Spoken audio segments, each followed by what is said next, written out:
Hello and welcome to my unboxing and first look at Saurus Scar Veteran on Agrodon for Seraphon for Warhammer Age of Sigmar from Games Workshop.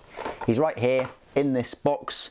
He will cost you £35 and consists of 30 plastic components, which isn't actually that many. To put it in perspective, Eternus, Blade of the First Prince for Slaves to Darkness, which was kind of my last dual build kit, if you don't include the Chaos Space Marine Lord on Juggernaut slash Lord Invocatus, cost £37.50, so £2.50 more.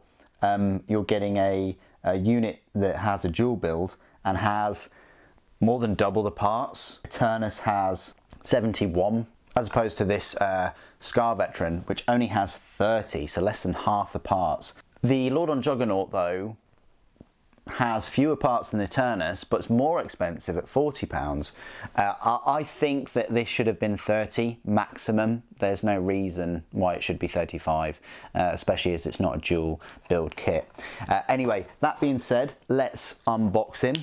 I wanted to get him mainly for the channel, of course, to give you a first look and impressions and build him and things, but also to go with the Agrodons. I'm not building a massive army of Seraphon, much like with the World Eaters. Both of those forces are mainly for the channel and for review, so I won't be kind of backfilling their units outside of the channel to build armies of them or anything like that. I may get one or two different units for Seraphon, but it's not to fill up the army or anything, it's just to give you a comparison between those models and this newer range. So that box art is absolutely awful, especially when you compare it to, you know, Spawn of Kotek there. I just not a big fan of most of the box being just red, but I do like the 1-to-1 ratio to give you an idea of how big the model is going to be. So let's unbox him. That's quite nice. I like the little art on the tab of the flap. He will be a 1 sprue. What's going on with this range being 1 sprue for a lot of things? So 1 sprue again for £35. We've just had Kotek for £32.50. There doesn't seem to be many parts. Looking at this, he's going to be very quick and easy to build, I think. He's got the same size base as the Spawn, you know, the Salamander. This is the instruction guide. Quite straightforward, no issues there. Again, you've got the spear, you've got the pickaxe thing. So you only get 2 weapon options with him. This axe thing, or the spear. I'm going for the spear, definitely. All the other Sauruses I have spears. And then you've got 3 head options. You've got him kind of snarling in the same direction as the Agrodon himself. You've got him looking menacingly at you, with a helmet or without a helmet or headdress, whatever you want to call it. I'm going to go for that look with the headdress and him just looking.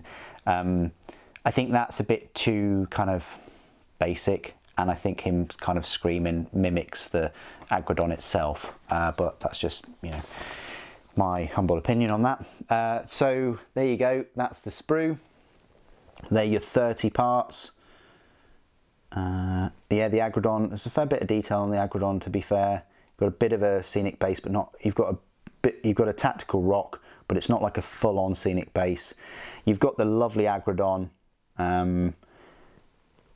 which just reminds me of Velociraptors, and then you've got the legs and Saurus himself. A fair bit of detail on the skin and things. The spear looks nice, the head looks good.